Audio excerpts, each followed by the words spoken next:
why did Ibn Uthaymeen say that we can kill the kuffar's women and children if they kill our women and children? And is this a valid opinion in the four madhahibs, or is this just opinion and simply a mistake? I don't know about that. I need to investigate what he said, what the other scholars of madhahib said, and even what he said. This is a single opinion by a scholar. We need to verify it. And the question is correct in saying that is this just an opinion by Shaykh ibn Uthaymeen, or do other scholars believe in that opinion? I don't know. The matter needs investigation. But whatever, whether it is correct or it is not correct, is it a practical opinion or not? Yeah, sometimes we just, and this is a big problem with young people, because they have a limited knowledge. And once they see something, they believe that this is everything. Yeah, and this is a big problem. Like a blind person, yeah, who opened his eyes one time, or who was given the ability to see, and he saw Eiffel Tower. Is it Eiffel Tower, the one in Paris? It's called Eiffel Tower. Eiffel Tower. Eiffel Tower. Yeah. So he saw Eiffel Tower in Paris, and then he lost his eyesight. Then they told him, you know, in London there is the River Thames. And he said, River Thames, how it is look like, how it is compared to Eiffel Towers? Come on, what has this to do with this? Because he doesn't know in the world except what? Eiffel Tower. He compares everything to what? To Eiffel Tower. So we had a fatwa from Ibn Uthaymeen, that is everything in the world. What about the stages of jihad? What about the fatwa of Ibn Uthaymeen? Have you studied the Meccan and Madani? What about the fatwa of Ibn Uthaymeen? What are the conditions for jihad? What about the fatwa of Ibn Uthaymeen? All what he knows is what? Just the fatwa of Ibn Uthaymeen, and he thinks that he knows everything. This is a big problem. That's why we always say to young people, keep studying, keep studying. Leave these individual fatwas.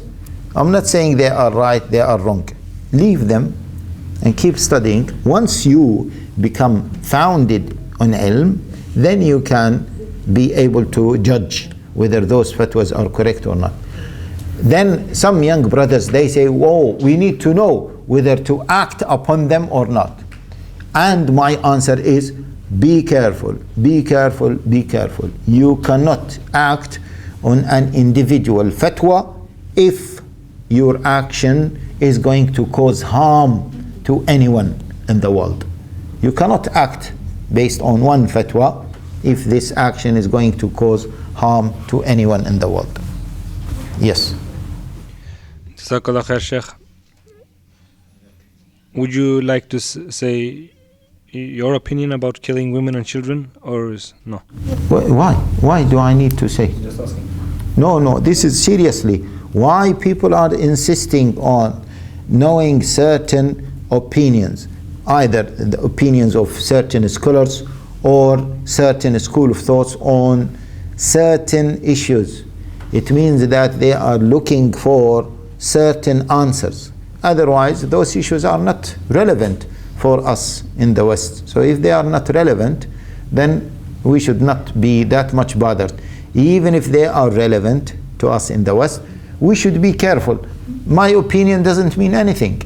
If I say, yes, go ahead, will you go ahead?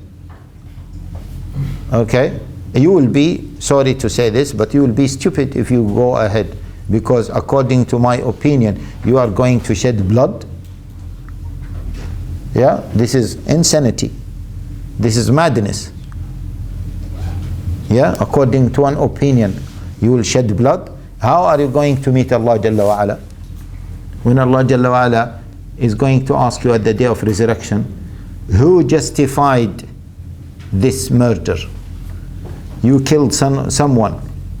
You shed the blood of someone, whether a Muslim or even a kafir. Yeah? This is the soul that I have created and I have given it to this person.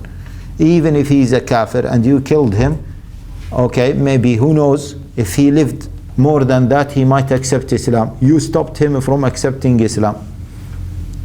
So who allowed you to kill him? You will say to him, I heard a fatwa from Sheikh Haitham. Yeah?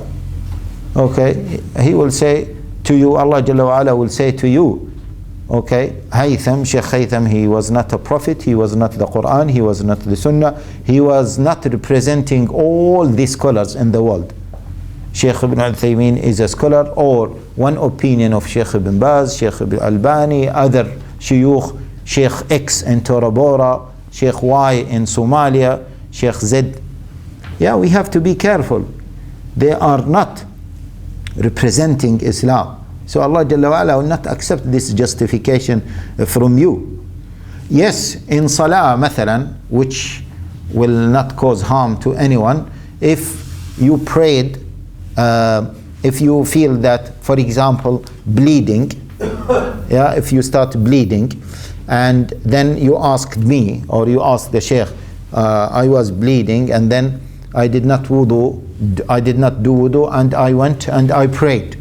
Is my salah valid? Do I have to repeat it or not? And you have trust in me, and I told you, no, khalas is enough, inshallah, it's valid.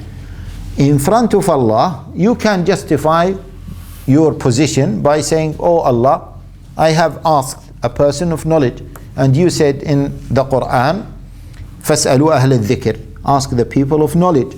And this matter is not causing any harm for anyone.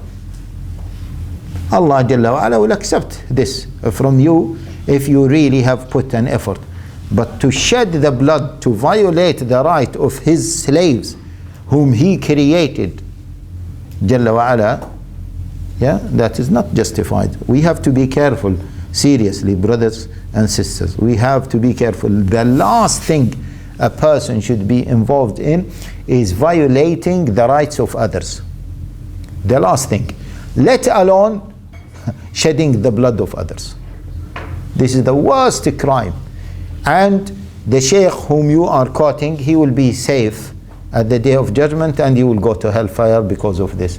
Or you will be stopped until Allah Jalla wa Ala takes from your hasanat and give it to that victim until he is satisfied.